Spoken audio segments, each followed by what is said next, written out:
direction deserves to be issued to hand over the investigation to the CBI. To the CBI. To the CBI. ஏன்னா once Supreme Court order வந்துடுச்சுன்னா CBI probe வந்து பண்ணணும்னு சொன்னதுக்கு அப்புறம் எங்கேயுமே Tamil Nadu government இனிமே investigation பண்ண முடியாது. சென்ட்ரல் கவர்மெண்ட் கிட்டையும் கிடையாது, ஸ்டேட் கவர்மெண்டோட கிட்டையும் கிடையாது. சுப்ரீம் கோர்ட்டே ஒரு கமிட்டியை ஃபார்ம் பண்ணியிருக்காங்க. ரொம்ப ரொம்ப இம்பார்ட்டன்ட். ஏன்னா இண்டிபெண்டா இருக்கிறதுக்கான சாத்தியக்கூறு எல்லாத்தையுமே சுப்ரீம் கோர்ட் செஞ்சிருக்காங்க.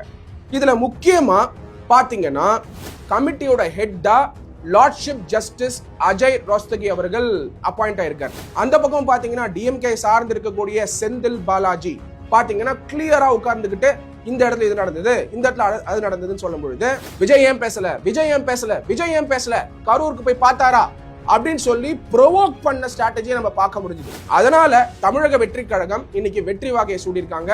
எப்பயுமே இம்பார்ஷியல் இன்வெஸ்டிகேஷன்